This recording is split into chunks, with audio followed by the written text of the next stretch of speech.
tayo ng paratha at saka roti.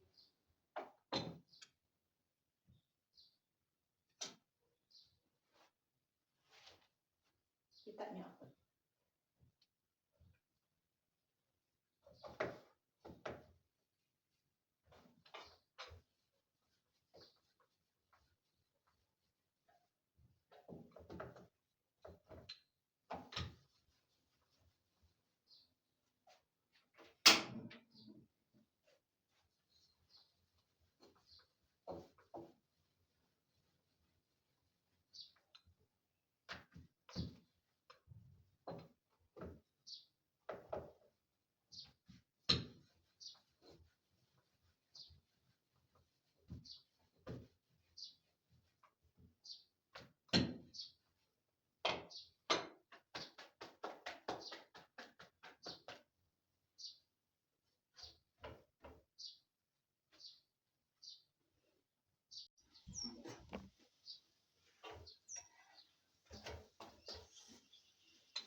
Ito na yung paratha. Yan.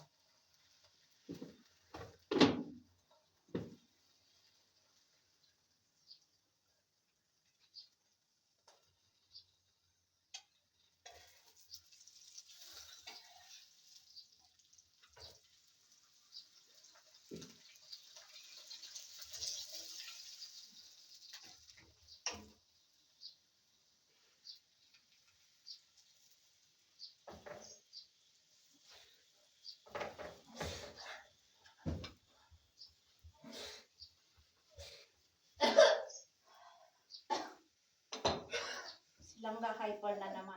Hindi nyo naririnig. Kahapon wala siyang ganang kumain. Pinilit ko lang siyang kumain ng ano. Hapon na yun, bandang hapon, 5 p.m. Kagabi hindi siya kumain ng dinner. Pero ano, pinainim ko na lang siya ng lukwan. Kasi nag-detect siya ng kanyang ano, ibigay. Sino yun na tumatahol? Tumatahol yung aso namin, si Tiger.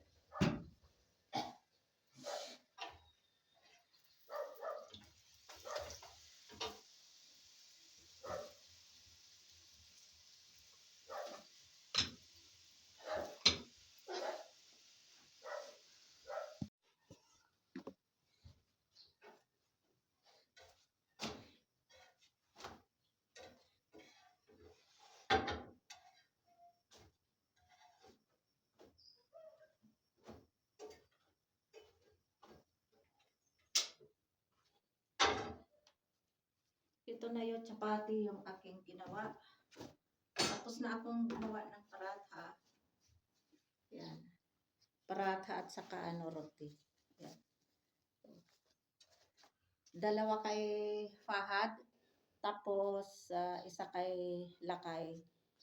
Tapos chapati para kay Langga.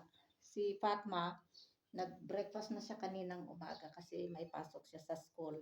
Tapos ako din, kanina mga 6:30 a.m.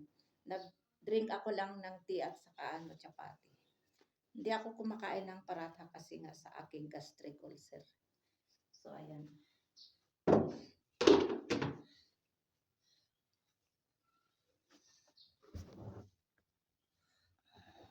Yan.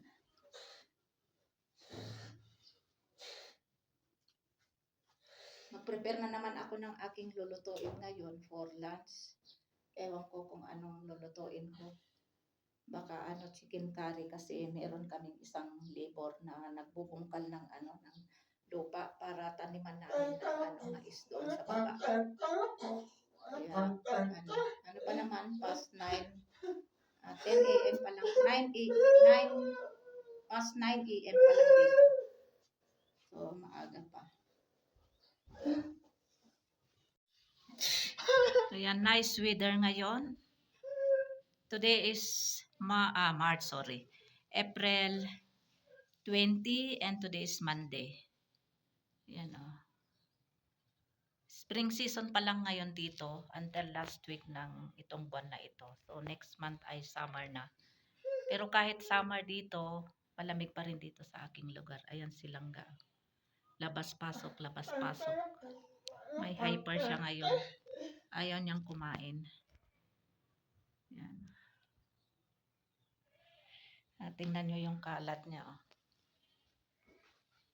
Nag-ano na ako dito, binalisan ko na. Nasira yung vacuum namin. Kaya yung walis tingting ang gamit ko dito.